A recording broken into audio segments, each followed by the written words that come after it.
Kalau Anda dengar ini suara dari luar rumah ini hujan cukup deras ya.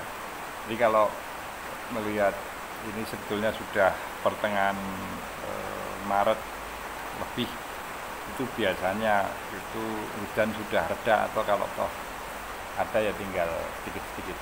Tapi kalau melihat curah hujan ini seperti pada musim penghujan ya, atau kalau dalam bahasa Jawa itu rendeng, hujannya masih seperti moso rendeng. Nah ini tentu ya bisa dikatakan anomali atau situasi yang aneh, yang menyimpang. Nah tapi saya tidak akan membicarakan hujan, tapi lebih ke anomali yang ditunjukkan oleh satu kelompok masyarakat yang kontradiktif dari yang seharusnya. Ini kaitannya dengan rasionalitas dan emosional, apapun bahasanya ya, itu bahasa psikologi. Tapi saya hanya ingin menunjukkan bagaimana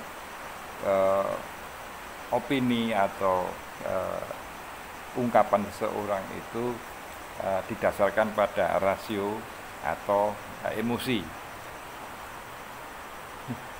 seolah-olah pembicaraannya kemana-mana.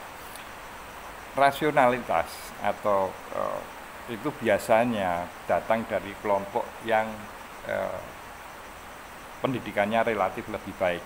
Ketika menilai sesuatu itu kemudian dasarnya adalah rasional.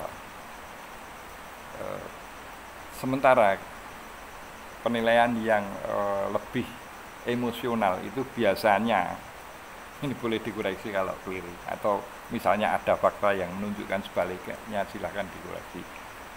Penilaian yang didasarkan pada emosi itu biasanya itu berasal dari kelompok masyarakat yang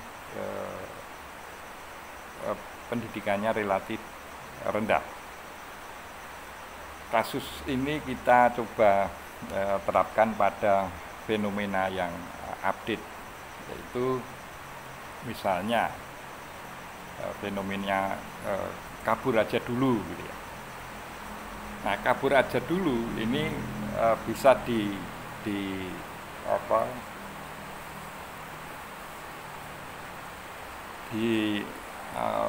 dari dua sisi. Yang pertama rasional, yang kedua itu emosional. Yang rasional ya itu satu pilihan yang logis saja ketika mereka melihat, terutama kaum muda yang notabene juga berpendidikan memadai, itu memilih untuk kabur aja dulu karena ya ada sesuatu yang menarik di luar, sementara yang mereka hadapi tentu tidak menarik, entah itu dari sisi kehidupan politik, hukum, dan terutama ekonomi begitu ya. Sementara kemudian respon yang ini cilakanya itu diwakili oleh bahkan Mr. Presiden maupun jajarannya, siapa itu, Opung, kemudian Bahlil dan lain-lain yang merespon fenomena kabur aja dulu itu dengan tidak menunjukkan rasionalitas, justru lebih ke emosional. Misalnya Mr. Prabowo, siapa bilang gelap? Menurut Goldman Sachs, yang akhirnya belakangan juga dibantah sendiri oleh Goldman Sachs dengan membeberkan peringatan tentang risiko fiskal di Indonesia. Kemudian mereka yang kabur itu tidak punya rasa patriotik atau nasionalisme. Ini juga saya kira penilaian yang emosional, bukan rasional. Nah, kenapa saya sebut anomali? Karena contoh-contoh yang kita kemukakan tadi dari pejabat yang menilai tentang fenomena kabur aja dulu itu yang mestinya rasional karena mereka berasal dari kelompok masyarakat yang pendidikannya memadai dibanding dengan misalnya masyarakat Indonesia pada umumnya. Kalau Anda lihat statistik bagaimana tingkat pendidikan di Indonesia itu seperti piramid, semakin ke atas semakin jumlahnya semakin kecil. Silakan dicek sendiri persentasenya berapa. Yang mayoritas adalah SD, bahkan tidak lulus SD, SMP, dan kemudian menengah. Itu semakin ke atas semakin kecil. Nah, ini karena komposisi penduduk yang seperti itu memang akhirnya lebih mudah untuk digiring opininya berdasarkan emosi, bukan berdasarkan rasional.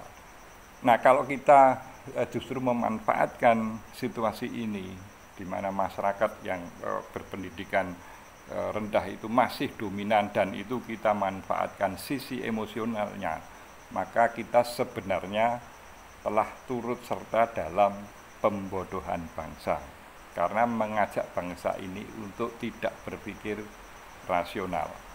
Rasa nasionalisme itu baik, tetapi tetap harus didasarkan pada prinsip-prinsip rasionalitas. Misalnya nih, respon ekonomi itu adalah jelas respon rasional.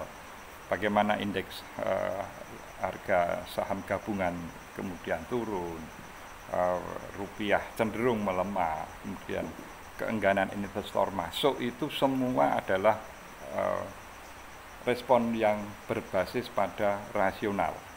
Nah, kalau misalnya kabinet ini merespon perilaku rasional itu dengan cara yang emosional dan tidak rasional, maka yang terjadi adalah we are still live in the darkness. Salam konstitusi.